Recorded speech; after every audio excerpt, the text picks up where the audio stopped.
Yes. I was in Florida recently, and while I was there, I ran into Trump. Wait a minute. Yeah. You were at Mar-a-Lago? I was at Mar-a-Lago, and I ran into Trump. He said, "Come on in, Carol." You know, he was a little lonely, I think. Little lonely. Oh, he did? Yeah. Right. And so he said, "You've heard about my NFTs that I'm selling?" But he said, "I have the actual trading cards that I am giving to a few of my closest friends," which I now was. And so this is one, these are his trading, these are the actual trading cards, not NFTs. And signed by Trump. I think so. Yeah, signed. I think so. Signed by Trump. See? Yeah.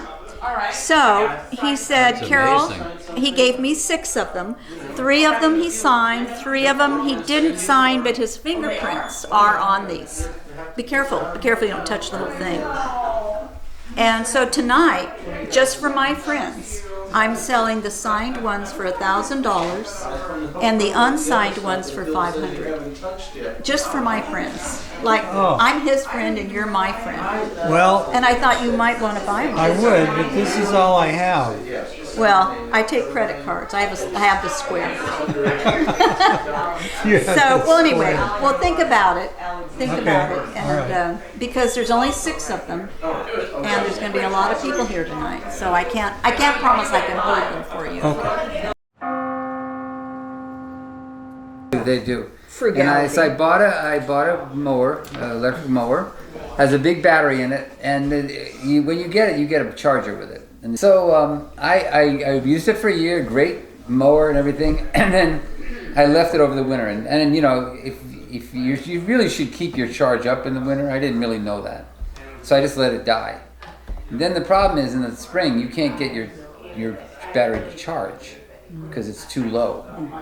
So I tried all this. I went to Home Depot and I thought, well, maybe I have to, you know, buy a new charger, a new battery and stuff like that, but I wasn't sure. So I didn't want to pay the money, so I went down with my battery, and this big heavy thing carried around. I went to the place. I found a charger. It was expensive.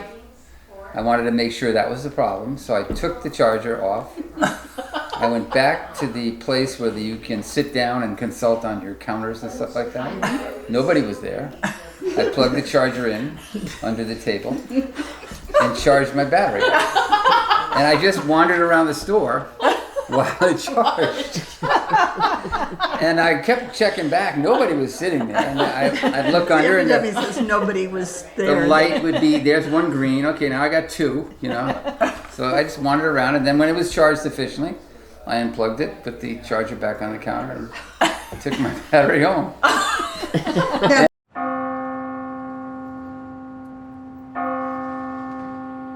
But the cookie thing is... Cookies, and I'm hearing you're being really creative. You're not just making chocolate chip cookies, I'm not but just... you're...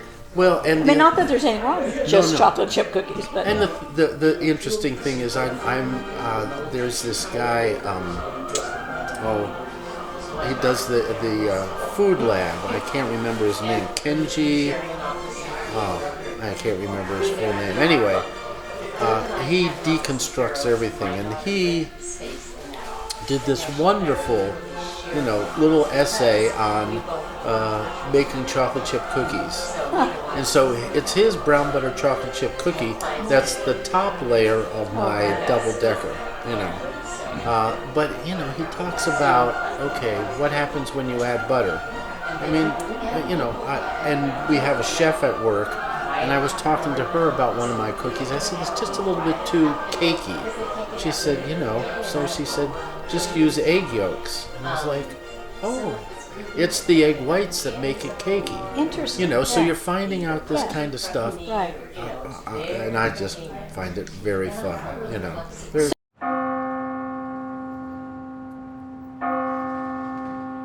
When I first met Tom, that's one of the things I was really attracted about was his hands. God, give me a break. Oh no, they have an interesting shape to them.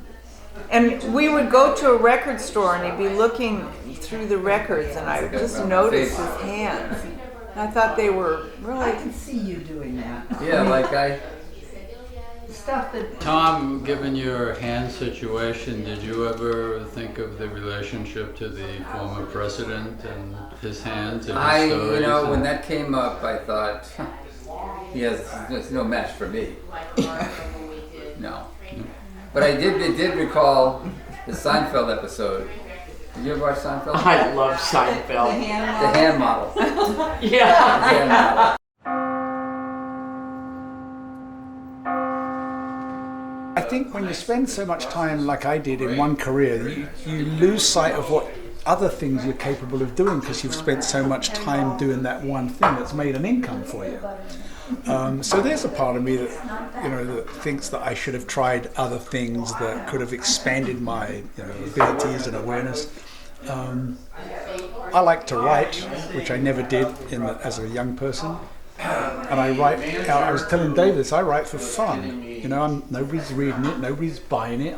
To me, it's the exercise of the experience. And you do it? I write all the time. Oh, well, Paul, you can relate to it's that. Real cathartic. No, I can't relate to that because I have an aversion to people who talk about writing and use the word fun.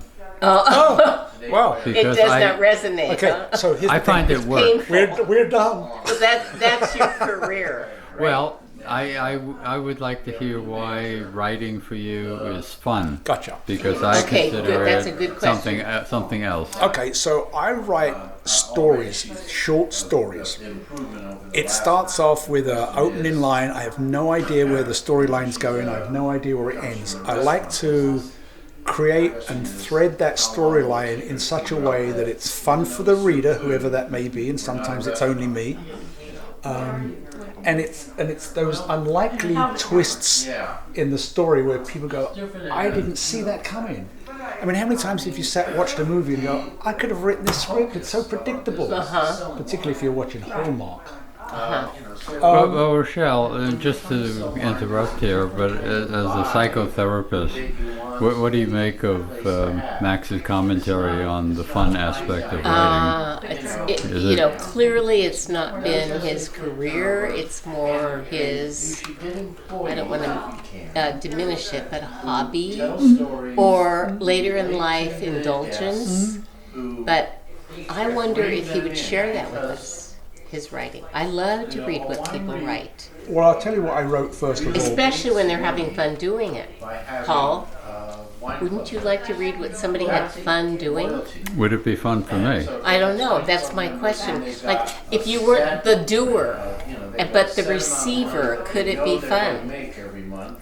Well, it would put a burden on me Your because training then would be to critique it. And then I'd have to Yes, say, should yes, I be honest, yes. or should I be you'd be more in a social bind. Yeah. and encourage Max to have a good time in his few remaining years?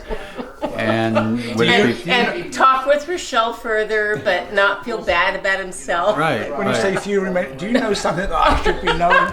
Okay, Max. That's my complexion.